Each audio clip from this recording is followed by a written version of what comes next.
The palace of Zeleru was never quiet. Even in silence, it breathed power. The ceiling was high like the sky, glowing with slow blue lights. The floor was smooth crystal, cold and perfect. Tall alien guards stood in long lines, their armor sharp and dark, their weapons resting but ready. Nobles from many worlds filled the hall. Some had scales, some had horns, some had eyes that never blinked. At the far end of the hall stood the throne, and on the throne sat the alien queen. She was tall, calm, and terrifying. Her face showed no emotion. Her crown floated slightly above her head, glowing with ancient energy. Every being in the palace knew one rule: never disturb the queen, never break protocol, never act without permission, and most of all, never approach the royal blood. That was why the moment felt unreal. A human stood in the center of the palace. He did not wear armor. He did not wear royal clothes. He did not even look important. He was just a man. His name was Elias. He was there by accident. Elias had been assigned as a temporary systems technician. His job was simple: repair a damaged translator node inside the palace network. He was supposed to stay in the lower halls. He was not supposed to be seen. Humans were tolerated here, not welcomed. But one wrong door, one wrong corridor, one silent mistake. And now he stood in the most dangerous room in the Empire. Elias kept his head down. His hands were open. His heart was pounding so hard it hurt. He could feel hundreds of eyes on him, some filled with anger, some with disgust, some with hunger. The guards noticed first. Weapons lifted slightly. The nobles whispered, "A human? Why is it here? Who allowed this?" Elias swallowed. He opened his mouth to speak, but before he could say a single word, movement broke the hall. Small footsteps, fast, light, running. Everyone turned. From behind the throne, a young alien girl appeared. She was small compared to the others. Her skin glowed softly, like silver mixed with blue. Her eyes were large and bright, filled with something rare in this place: emotion. She ran, straight past the guards, straight past the nobles, straight toward the human. Someone shouted, "Stop!" Too late. The girl reached Elias and threw her arms around him. She hugged him tightly. Her face pressed into his chest. The palace froze. Time itself seemed to stop. Guards raised weapons fully now. Red targeting lights covered Elias's body. The air filled with sharp sounds, alerts, alarms, whispered commands. The queen stood up. Slowly, every being felt the shift. Her presence crushed the room like gravity. The girl did not move. She did not release him. Elias stood completely still. He did not dare touch her. His hands hovered in the air, shaking. I don't understand," he whispered. The girl spoke. Her voice was clear, soft, loud enough for all to hear. "I found you." The words echoed through the hall. The queen took one step forward. Her eyes burned. "Daughter," the queen said, her voice controlled but dangerous. "Step away." The girl tightened her grip. "No." Gasps filled the room. No one said no to the queen. The girl looked up at Elias. Her eyes were wet. "You are real," she said. "I knew you were real." Elias felt cold. "I'm sorry," he said quietly. "I think you're mistaken." The girl shook her head. "I dreamed of you," she said.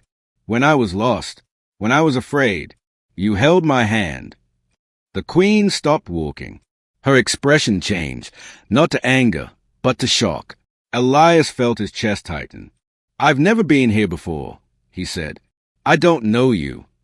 The girl pulled back slightly and looked into his eyes. "Yes, you do," she said. "You just don't remember." The palace erupted. "That is impossible.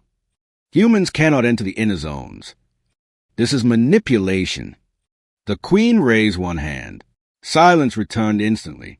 She looked at Elias, then at her daughter, then back at Elias again. Her voice was low. "Human," she said, "do you know what you stand accused of?" Elias nodded slowly. "Yes," he said, "but I swear I didn't plan this." The girl turned and faced the queen. "He saved me," she said. The queen's eyes widened. "When?" she asked. The girl closed her eyes. "Before I had a crown," she said. Before I knew fear had a name. The queen took a step back. Her breathing changed. Only she remembered that day. The day her child vanished. The day the palace searched the stars. The day they found her safe, but with missing hours. Hours no one could explain. The queen looked at Elias again. This time, with fear. Guards tightened their grip. The nobles leaned forward. History itself seemed to hold its breath. The queen spoke one final command. Do not harm him, she said. Everyone froze again. Then she added, bring him closer. Elias felt his legs weaken. As he took one step forward, the girl squeezed his hand. You came back, she whispered. And for the first time, Elias felt something stir in his memory. Something warm. Something forgotten. Something dangerous. The walk through the palace felt endless. Elias moved between two rows of guards. Their armor was dark and sharp, their weapons humming softly. Red lights followed his every step. One wrong move, and he knew he would not survive. The young princess walked beside him. She still held his hand. No one tried to stop her. That alone frightened the palace more than the human himself. Whispers followed them. A human touched by royal blood. This breaks every law. The queen has not ordered his death. They entered the inner chamber. The doors closed behind them with a deep sound that echoed like thunder. Inside, the room was quieter, warmer. The walls glowed softly, showing moving images of stars and ancient battles. This place was not for outsiders. Elias stood in the center. The queen remained standing near the throne, watching him closely. Her eyes were sharp, but no longer filled with pure anger. There was something else now. Confusion. Fear. Curiosity. State your name, the queen said. Elias, he replied. Elias Grant. Your origin. Earth, he said. Outer human colonies. Some of the advisors shifted uneasily. Occupation, the queen asked. Technician, Elias said. Low level. Temporary contract. Silence followed. A human like that should never be here. The queen looked at her daughter. Why did you run to him? She asked softly. The princess stepped forward. Because he feels safe, she said. Like before. The queen closed her eyes for a brief moment. Before what? She asked. Before the dark, the princess replied. Elias felt a strange pain in his head.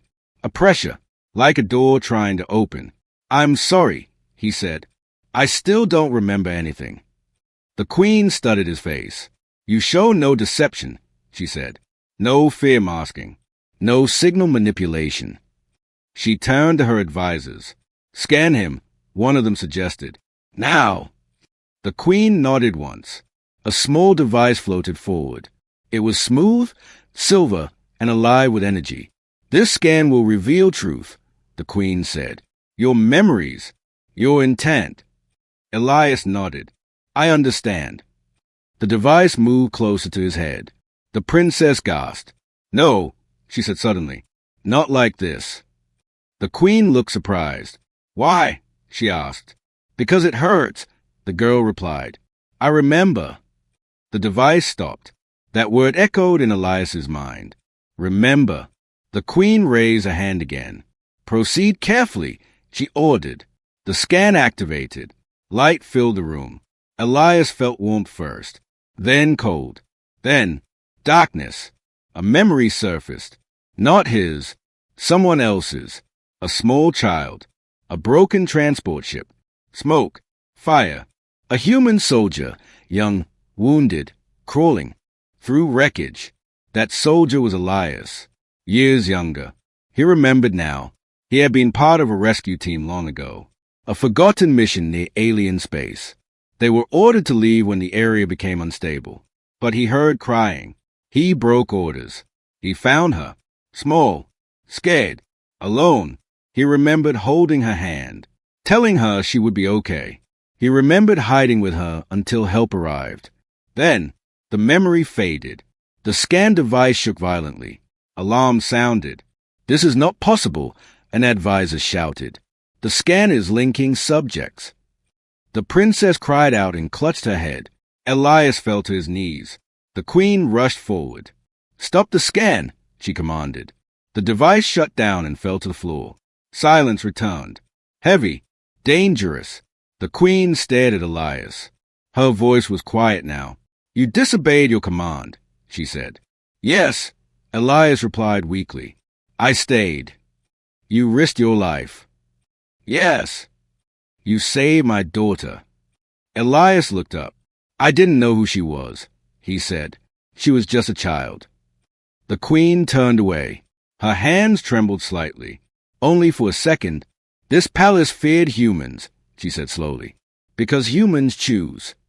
The advisors looked confused. Choose what? One asked.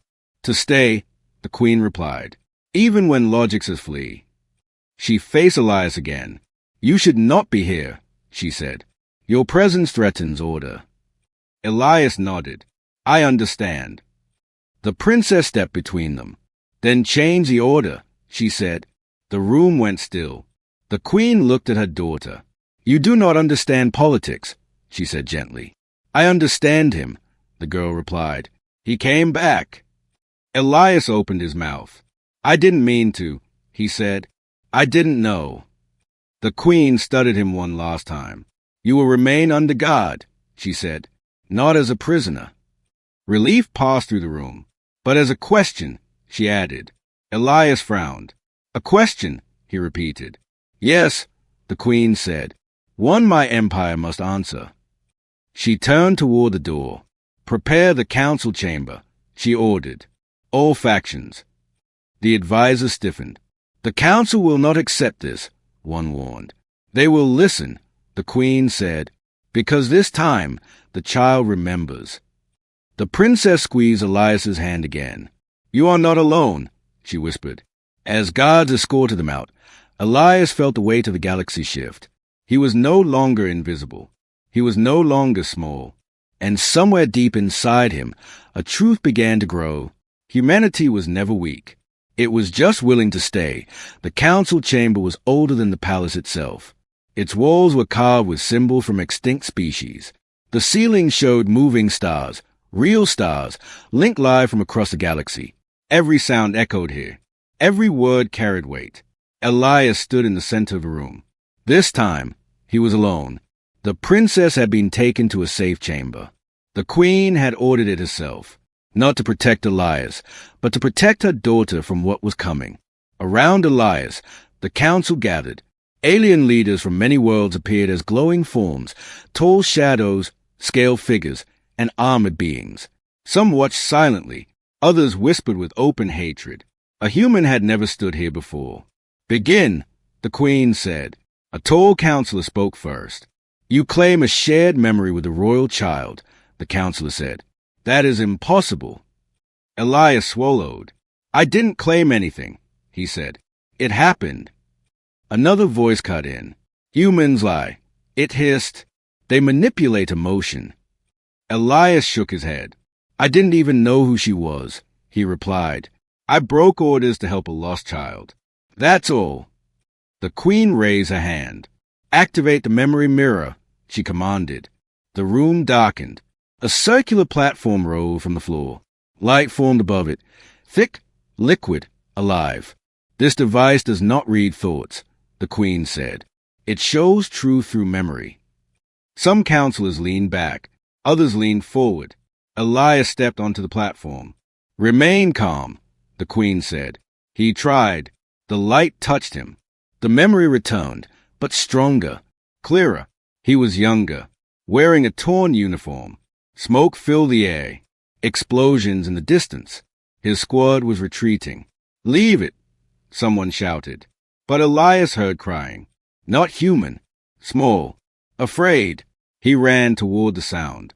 The council chamber gasped as a memory played above them. A young alien child appeared, small, glowing, shaking. The same princess. Younger, weaker. She was trapped under broken metal. Elias crawled to her. It's okay, his younger self said softly. I'm here. He lifted debris with shaking arms. Blood ran down his face. The child reached for him. He took her hand. I won't leave, he promised. The memory shifted. They hid together in darkness. Elias used his last ration to feed her. He wrapped her in his jacket. When rescue ships arrived, Elias collapsed. The child was taken. He was pulled away. The memory ended. Silence crushed the chamber. No one spoke. Some counselors looked away. Others stared at Elias as if seeing him for the first time. The Queen's hands were clenched. That mission, she said slowly, was erased from records. A counselor stood. Our scanners show no false signal, it said. The memory is authentic. Another voice spoke. Quieter. He chose her, it said, not knowing her status. Yes, the Queen replied. That is what frightens me. Elias looked up. I didn't save a princess, he said. I saved a child. The words struck harder than any weapon. The council erupted. This changes nothing. Humans are still unpredictable. One human does not represent a species. The Queen stood. Her voice cut through the noise. Enough. The chamber fell silent. She walked toward Elias. Do you know why humans were feared? She asked. Elias shook his head. Because they act without command, the Queen continued. Without permission, without logic. She stopped in front of him. They act from bond. Some counselors shifted uncomfortably. The child bonded with you, the Queen said, and you bonded with her. Elias lowered his eyes. I never meant to cause trouble, he said. I know, the Queen replied. A new counselor spoke, older, slower. If the bond is real, it said, then the child will respond again. The Queen turned sharply. You suggest using my daughter as proof? Yes, the counselor replied. Call her. The Queen's eyes darkened. Bring her, she said finally. Moments later, the doors opened. The princess entered. She walked calmly, directly to Elias. She did not hesitate. She took his hand. The chamber reacted instantly. Energy reading spiked. The memory mirror flared again.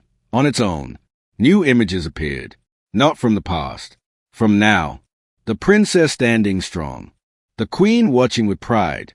Elias standing beside them, not as a servant, not as a prisoner. A future. The council stayed in shock. This is impossible, someone whispered. The princess looked up at the Queen. He stays, she said simply. The Queen knelt in front of her daughter. Do you know what you ask? She said gently. Yes, the girl replied. I was alone before. He stayed. The Queen closed her eyes. When she opened them, her voice carried power. The human will not be harmed, she declared. Some counselors protested. The Queen raised a hand. And anyone who tries, she added, will answer to me. She turned to Elias. You carry a bond older than law, she said, and that makes you dangerous. Elias nodded. I understand. No, the Queen said. You don't. She faced the council. This changes everything, she said. The chamber trembled, because for the first time, the galaxy realized something it had ignored for centuries. Humanity did not need permission to matter. The palace was awake all night. Energy moved through its holes like a warning. Guards doubled their patrols. Doors that had been open for centuries were sealed. Messages flashed between star systems at dangerous speed. Elias was placed in a private chamber. It was not a prison, but it was not freedom either. The room was large, quiet, and guarded from the outside. Soft light filled the space.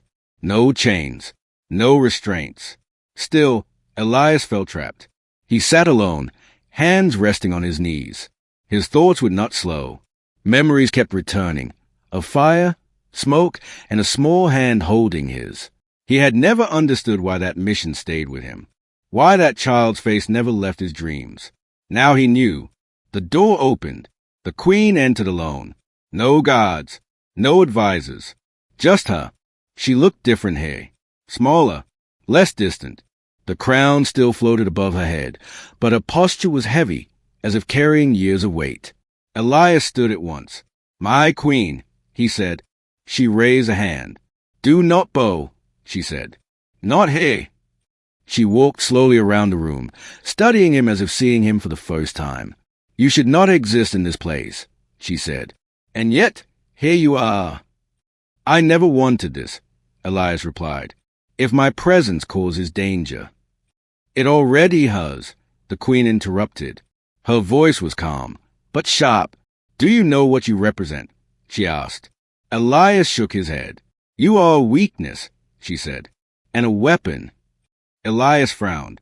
I don't understand. The queen stopped in front of him. My empire is built on control, she said. Order, predictable loyalty. She turned away. My daughter is the future of this empire, and she bonded with you without fear. Elias spoke carefully. I would never hurt her. I know, the queen said. That was what scared her. She faced him again. Do you know why humans were pushed to the edge of the galaxy? She asked. Elias hesitated. Because we lost wars, he guessed. The queen almost smiled. No, she said. Because you stayed.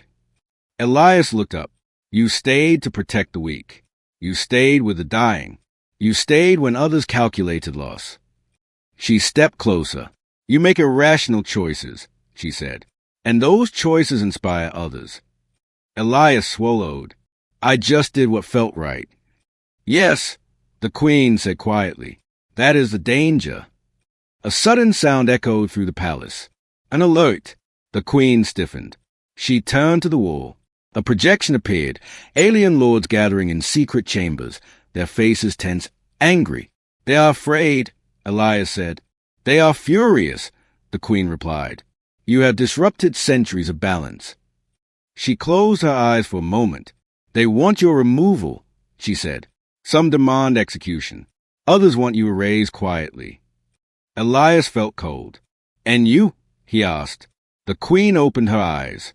I fear what happens if I protect you, she said. And I fear what happens if I do not. At that moment, the door opened again. The princess ran in. She ignored all rules. She ran straight to Elias. She hugged him. The queen's breath caught. Mother, the girl said, they are angry. I know, the queen replied. They say he is dangerous, the girl continued. But he stayed when I was scared. She looked up at Elias. You stayed again. Elias placed a gentle hand on her shoulder. I will always protect you, he said softly. The queen watched closely. The energy in the room shifted. The princess stepped back and faced her mother. If they hurt him, she said, I will not sit on the throne. The words hit harder than any threat. The queen froze. You would abandon your destiny, she asked. Yes, the girl replied. If destiny means forgetting kindness. Silence filled the room. The queen knelt in front of her daughter. You do not understand what you ask, she said. I understand, the girl replied. He chose me when no one else knew who I was. The queen closed her eyes. A memory returned to her. The day her child vanished. The panic, the fear, the helpless waiting, and the relief when she returned, alive. The queen stood. Her decision formed like steel.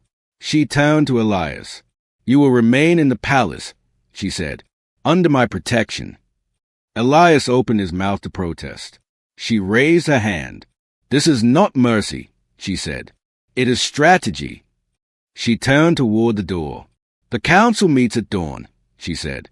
They will test you. How? Elias asked. They will try to break you, the queen replied. Not with weapons. She looked at him. With choice. The queen paused at the door. One more thing, she said. Yes. Elias asked. If you fail, she said quietly, I will lose my daughter. The door closed behind her. The princess squeezed Elias's hand. You won't fail, she said. Elias looked at the glowing walls of the palace, at the guards outside, at the future pressing in. For the first time, he understood the truth. This was no longer about one human, or one child. This was about whether the galaxy could survive a species that chose to stay. This time, it was not quiet. Energy shields hummed. Armed guards stood at every entrance. The air itself felt heavy, as if the room was ready to explode. Elias stood alone in the center again. No princess beside him. No comfort. Just eyes. Cold. Judging. Angry. The queen sat on her elevated seat, silent and watchful. A senior counselor stepped forward. This session is not for discussion, it announced. It is for judgment. Elias kept his hands visible. I will answer any question, he said. A low growl echoed from one side of the chamber. Humans always say that, a warlord hissed. Then they break. Another counselor spoke. You are accused of emotional contamination, it said, bonding with royal blood without consent. I didn't know who she was, Elias replied. I helped a lost child. That is irrelevant, the warlord snapped. Intent does not erase outcome. The queen raised one finger. Proceed, she said. The floor beneath Elias shifted. A platform rose, surrounded by glowing symbols. This is a trial of choice, the senior counselor said. No weapons, no strength, only truth. Elias swallowed. What do I have to do? He asked. You will be given options, the counselor replied. Each one has a cost. The platform lit up. A projection appeared. The image showed the princess, alone in a dark room, frightened. Elias's heart clenched. She is safe, the queen said sharply. This is a simulation, the counselor replied, based on real outcomes. The counselor turned to Elias. Choice one, it said. You leave the palace now. The child forgets you. Her pain is temporary. The empire remains stable. Another image appeared. Choice two, the princess crying openly, refusing lessons, rejecting advisors. Choice two, the counselor continued. You stay. Political unrest spreads. Civil conflict becomes likely. A third image appeared. Elias imprisoned. The princess watching from a distance. The empire burning slowly. Choice three, the warlord said with satisfaction. You are removed permanently. Order is preserved. The chamber went silent. Elias closed his eyes. Is there a choice where she is not hurt? He asked. No, the counselor replied. Elias opened his eyes. Then the system is broken, he said. Murmurs spread. You dare judge us, the warlord snarled. I'm not judging, Elias replied calmly. I'm answering. The queen leaned forward slightly. Then answer, she said. Elias looked at the images again. He saw fear. He saw power. He saw sacrifice. He remembered the wreckage, the smoke, the small hand in his. I choose to stay, he said. The chamber reacted instantly. Cries of outrage, threats, anger. You choose chaos, the warlord shouted. No, Elias replied. I choose responsibility. The senior counselor narrowed its eyes. You accept blame for all outcomes, it asked. Yes, Elias said. You accept punishment if unrest follows. Yes. You accept death if the empire demands it. Elias did not hesitate. Yes. Silence returned. Heavy, uncomfortable. The queen stood. Do you know what you have done? She asked Elias.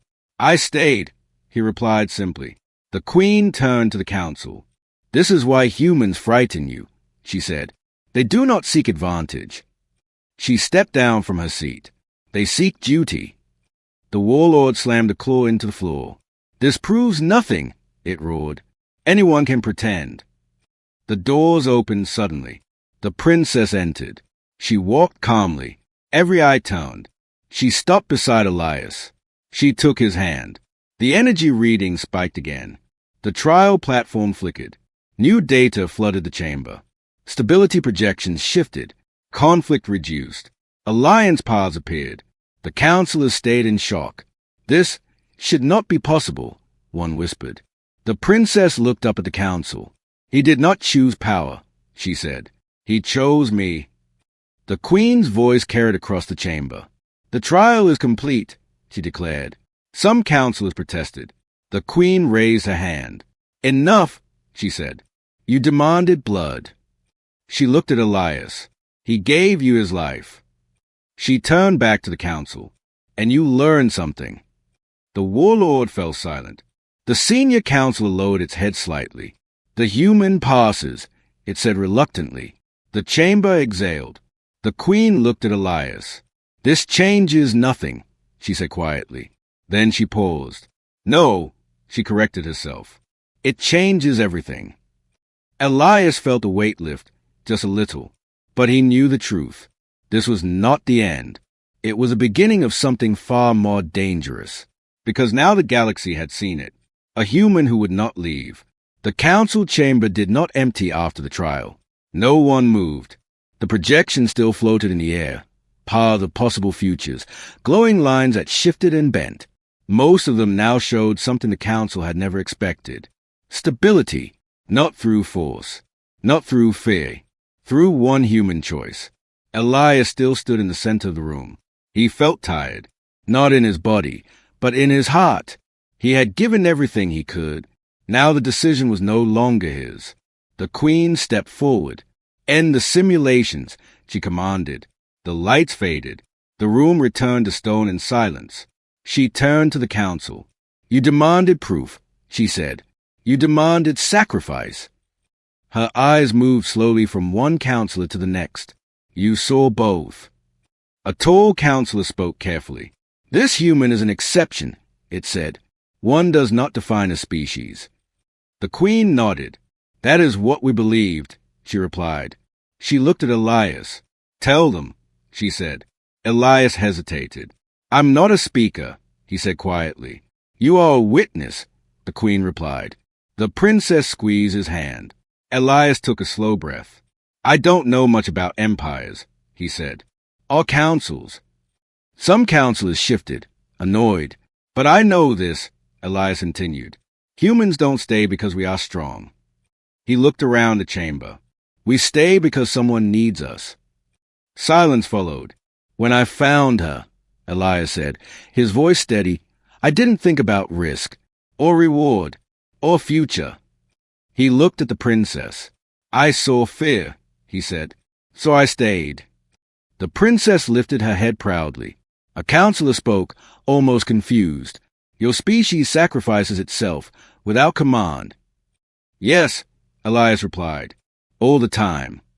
Another voice asked, even when there's no gain. Yes. The Queen stepped beside Elias. This is the truth you feared, she said. Humans cannot be controlled by threat alone. She turned to the council. They do not obey because of fear, she continued. They obey because of bond. The warlord from before growled softly. Bond is weakness, it said. The Queen looked at it calmly. Then explain why your projections failed, she said. The warlord fell silent. The senior counselor raised its head. If what you say is true, it said, then humans are unpredictable. Yes, the Queen agreed, and that makes them dangerous. Elias looked up. And necessary, he added. The Queen almost smiled. The doors opened again. Representatives from other species entered, observers, diplomats, watchers. They had seen the trial from afar. Now they wanted answers. One stepped forward. Is humanity a threat? It asked. The Queen answered without hesitation. No, she said. Humanity is a mirror. She gestured toward Elias. When you abandon them, they leave, she said. When you hurt the weak, they resist. She placed a hand on her daughter's shoulder. But when you protect a child, she said, they stand beside you. The princess looked around the room. You didn't hear me cry, she said softly. He did. The chamber shifted. Something old cracked. The senior counselor lowered its head fully now. The council recognizes the truth, it said. Humanity's strength lies not in domination, but in loyalty. A murmur spread through the chamber. Alliance words were whispered. Trade routes mentioned. Military doctrines questioned. The Queen raised her hand one final time. This human will remain, she declared. Not as a prisoner, not as a symbol. She looked at Elias. But as family. The word echoed. Family. Elias felt his throat tighten. The princess hugged him openly now. No one stopped her. No one dared. The Queen looked out across the council. Prepare the galaxy, she said. The age of ignoring humanity is over. The council chamber doors opened wide. News spread faster than light. A human had stood before the galaxy, and had not begged, had not threatened, had not bowed. He stayed, and the galaxy felt it.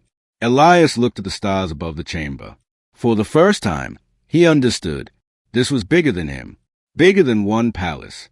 The truth about humanity was no longer hidden, and nothing would ever be the same again.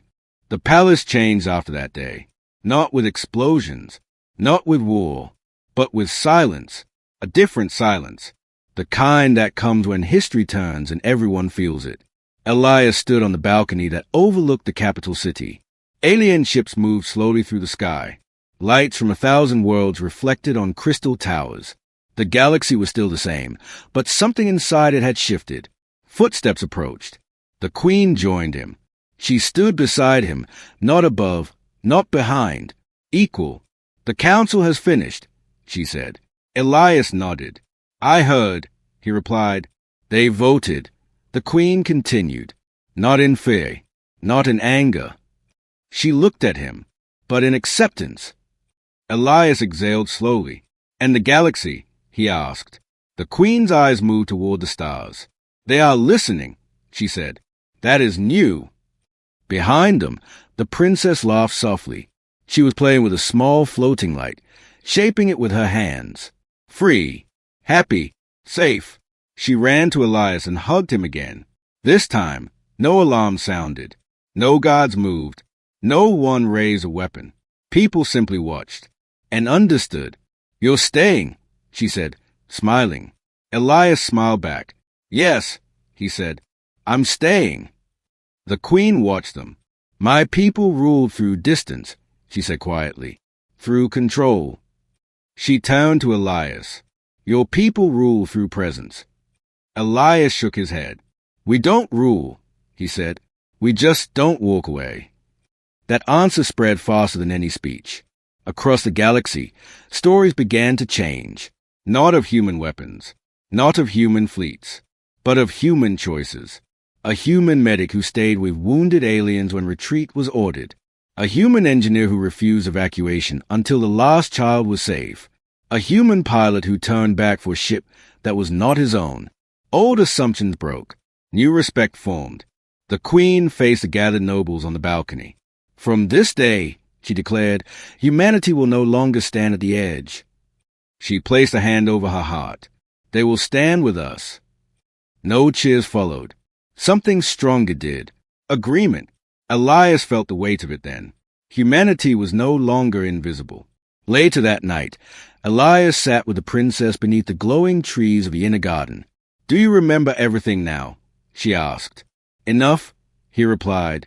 "Will you ever leave?" she asked. Elias looked at the stars. "No," he said. "This time, I choose to stay." She rested her head against his arm. The Queen watched from a distance. For the first time in her long reign, she felt peace, because the future was no longer cold. It was warm, human, and far away, on worlds that had never spoken Earth's name before. A new truth spread quietly. Humans were not conquerors. Humans were not small. Humans were the ones who stayed when everyone else left. And the galaxy would never forget the day it learned that.